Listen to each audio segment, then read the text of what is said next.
What's up, members? Welcome back to another video.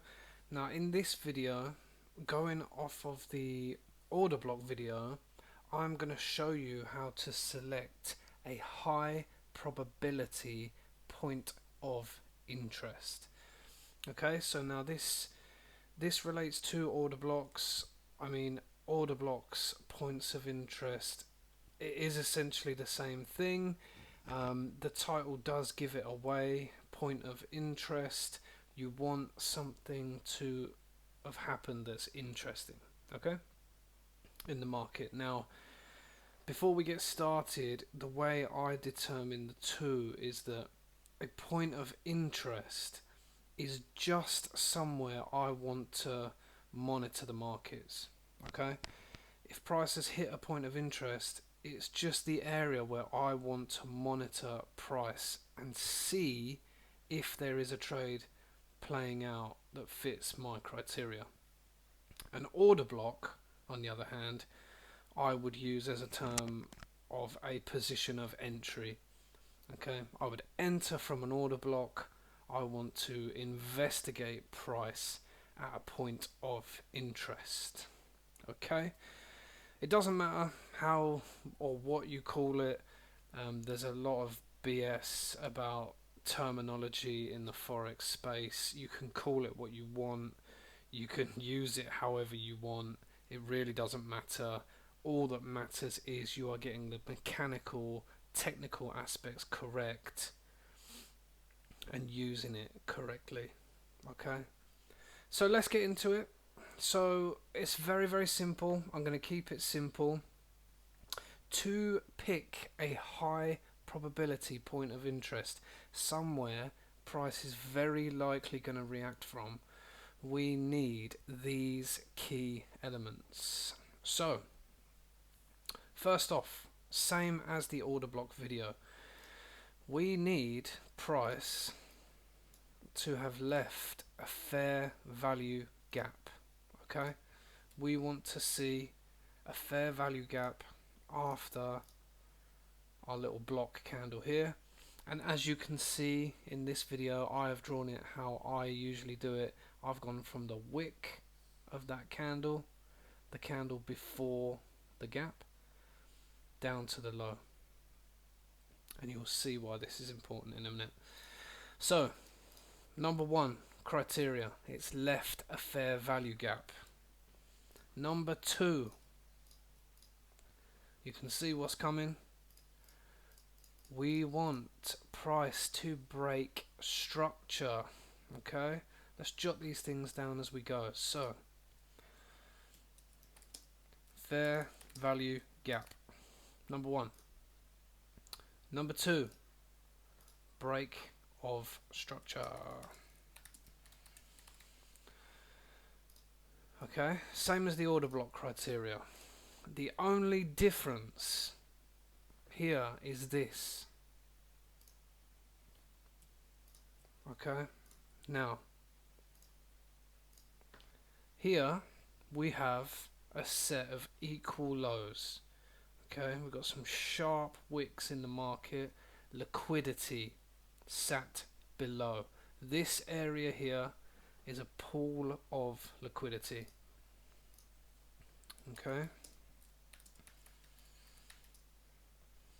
so the third element in picking a high probability point of interest, and this is the most important one, this candle here, before it's left the station, has disrupted this low or swept this liquidity.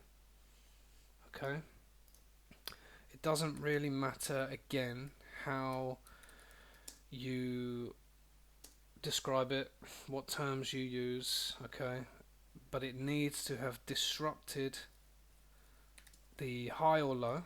Okay, so disruption of high or low depending on direction, or swept liquidity. Okay, if you haven't gone through liquidity, if you're not quite up to speed on liquidity, don't worry, it is something that will be here in the channel. If you have any questions, as normal, you can ask us. But as a little mini lesson within a mini lesson, this here I would class as equal lows. We've got candles here where buyers in this market will be putting their stops, okay, and that point is a point of liquidity. Now, as you can see, we've got all three elements. We have, boom, disruption of low, sweep of liquidity. We have a break of structure, and the area that has led to that break of structure is this candle here. This is the area that led to a break of structure. That will always be at the extreme of the range generally. You could look at it different ways, but I'm not going to go into it in that video. This video, I'm going to keep it nice and simple, and we're going to stick to our three key aspects here: sweep of liquidity, break of structure, fair value gap left. And if I just click the play button on the replay tool, you can see after our break of structure, price has come back, okay, into our zone, and already we've had a lovely reaction from that area. Now this is the 4-hour time frame. Like I said, the time frame doesn't matter, but when we're using it as a point of interest, when we get to this point here, okay, we've tapped in, we've mitigated the point of interest. I then move down to a lower time frame, let's say the 5 minute, the 15 minute. This, just for reference now, is the 5 minute, and I would now monitor this area for an entry drill to buy. Okay, we know the point of interest is good, it fits the criteria: sweep of liquidity, break of structure, fair value gap left. The fair value gap's been filled, point of interest mitigated, and now we are looking for some kind of reason, entry criteria to get into this trade. Okay, and that is that for a point of interest. This bit here is another lesson. We will go over entry drills in another video. This is a very good example, so keep your eyes open for that one. But just to recap, let's go back.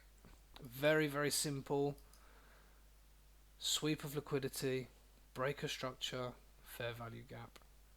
That constitutes a high probability point of interest. Let me just show you as well what I was talking about with regards to the bearish or bullish candle and how I draw mine. If you had used this candle here, price has pushed through. I know there's different rules for different ways, but that's just an example. Once again, guys, I hope you've enjoyed this video. I hope it's been helpful. Keep your eyes peeled for more content coming soon, and I'll see you in the next one.